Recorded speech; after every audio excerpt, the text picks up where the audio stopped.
Hello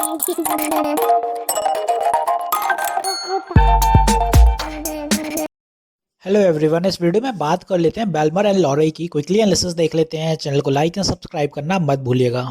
तो आप देख रहे होंगे स्टॉक में आज बुलिश मोमेंटम देखने को मिला है, बट द डे एंड तक कहीं ना कहीं उतने ही रिटर्न सबसाइड भी हो गए। वन डे टीएफ का ये चार्ट है और रिसेंटली इसके एनालिसिस करे थे, तब भी स्टॉक यहाँ कहीं ट्रेल कर रहा था। फाइनली स्टॉक में आप देखें तो 2 दिन से बुलिश मोमेंटम देखने को मिला है, और बुलिश मोमेंटम की जो वजह रही है क्योंकि स्टॉक ये सपोर्ट ब्रेक नहीं कर पाया। अगर ये वाला जो सपोर्ट था 216 का और 212 के आसपास का, ये अगर ब्रेक हो जाता है स्टॉक में तो फिर स्टॉक यहाँ से वीकनेस दिखाता, बट ये कहीं ना कहीं बना रहा। इसीलिए आप देखें स्टॉक में आज बुलिश हुआ, कल बुलिश हुआ और आज उसका ब्रेकआउट हुआ, तो गैप अप ओपनिंग हुई है।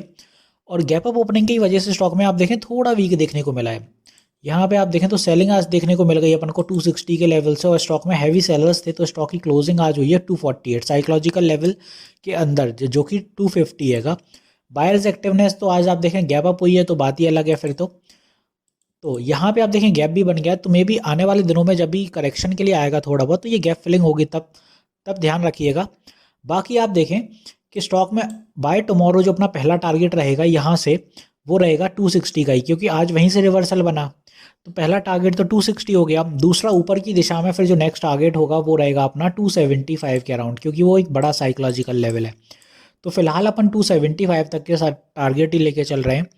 और जब भी टारगेट्स अगर आपको बड़े लग रहे हैं, जैसे 250 हो गया, 275, तो इनके बीच में आप हमेशा 5-5 पॉइंट का मोमेंटम बनाया करिए। 5 पॉइंट के मोमेंटम में क्या रहता है, जैसे आज 248 क्लोज हुआ, तो कल स्टॉक 255 भी अगर जाता है तो आप देखें आपके 3% का मूव आ गया। 3% की रिटर्न अगर आपके निकल आए हैं तो इट्स वेल एंड गुड। फिर आप वहाँ से ट्रेडिंग स्टॉप लॉस शिफ्ट कर दीजिए ऊपर की दिशा में। तो फिर अगर आपने 3% फिर एक्वायर कर लिए, तो ऐसे ऐसे करके आप छोटे छोटे 5 से 6 पॉइंट के टारगेट्स खुद से बना लीजिए करिए। उसमें आपकी साइकोलॉजी भी अफेक्टेड नहीं होती है, और कहीं ना कहीं आपका कॉन्फिडेंस लेवल बिल्डअप रहता है। तो ऊपर की दिशा में 2 टारगेट अपन लेके चल रहे हैं, 260 और दूसरा 275। 275 के बीच में भी आप यहाँ पे 267 पे एक टारगेट मान सकते हैं। बाकी आप देखें नीचे की दिशा की बात करें कि अगर सपोर्ट लेने आता है स्टॉक, या फिर ये कर गैप कल फिल ही होता है, तो क्या रहेगा। तो यहाँ पे 241 पे आज जहाँ पे स्टॉक बुलिश हुआ था यहाँ से, तो ये पहला सपोर्ट ये है 242। दूसरा सपोर्ट इसी दिशा में फिर अपना नीचे निकल के आएगा, जो रहेगा ट्रेंड लाइन के ऊपर 235।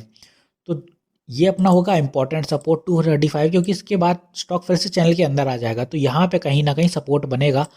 तो ट्रेंड लाइन पे यहाँ सपोर्ट लेगा ही लेगा स्टॉक। तो ये हो गया अपना सपोर्ट।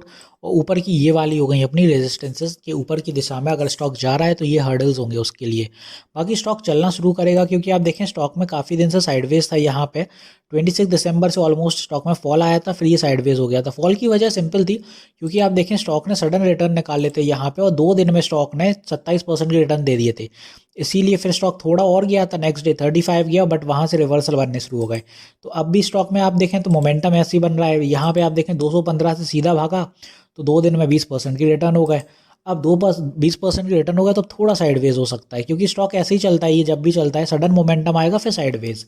तो यहाँ वो समझदारी दिखानी होगी, ट्रेलिंग स्टॉप लॉस लगाते रहिए, क्योंकि जब भी कोई स्टॉक ऐसे होते हैं कि एकदम से भागता है और फिर साइडवेज होकर फॉल दिखाएगा थोड़ा, तो वहाँ पे रिटर्न अनस्टेबल हो जाते हैं। तो वीडियो यहीं तक रखते हैं, मिलते हैं नेक्स्ट वीडियो में। This is me Shubham Yadav signing off.